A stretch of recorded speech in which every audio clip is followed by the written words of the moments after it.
Hello everybody, welcome back to the second part of the hourly time frame review here on ForexTrendy. So the next trade is the British pound and the Australian dollar rising wedge sell signal break at 82.18.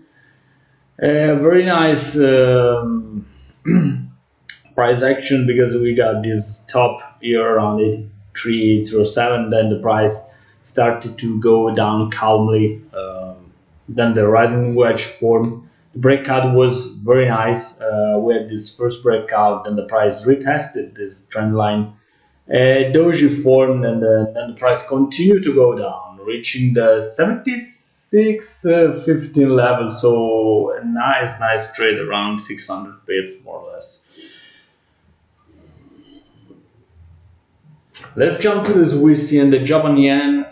Not a very good trade for me according to price action, even though we got this double top. Okay, maybe other traders will see other patterns, but all I can see is a double top.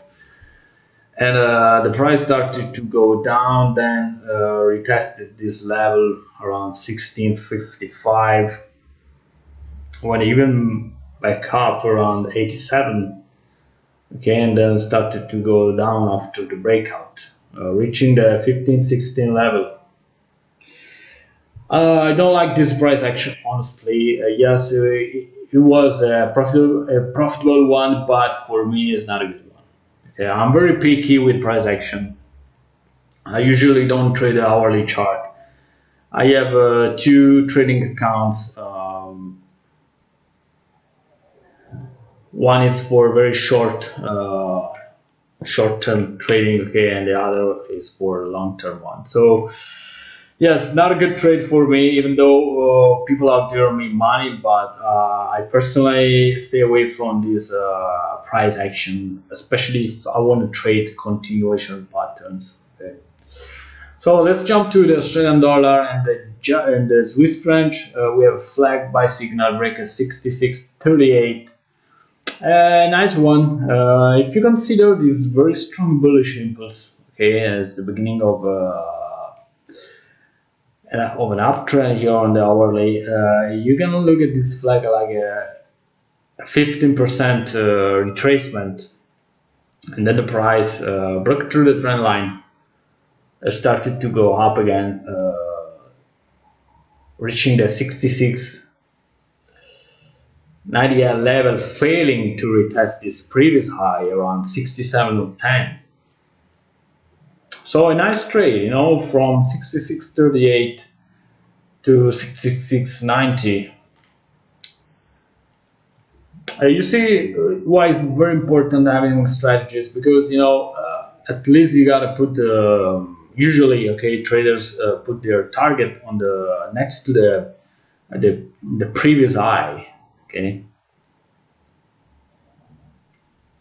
and you must know what to do if the price goes back. Okay, it's up to you. It's a personal call if you let the price go or just manage the trade or bail out. It's up to you.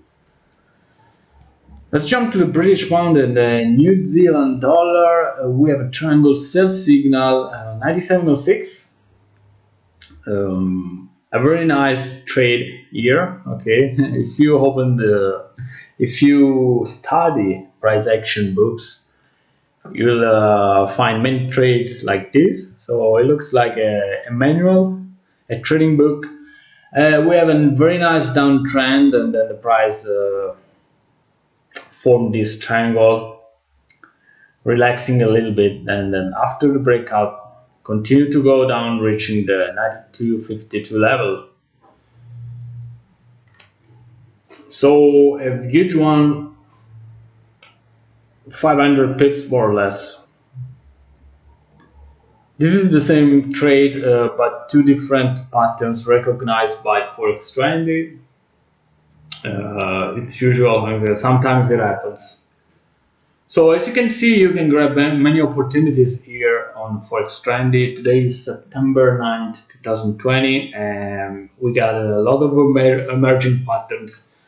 I will upload this video in the next day, so many of these patterns are gone and so they are not tradable anymore. Okay, forming patterns so you can stay ready to trade if you are a day trader and stay all day long in front of the screens like me.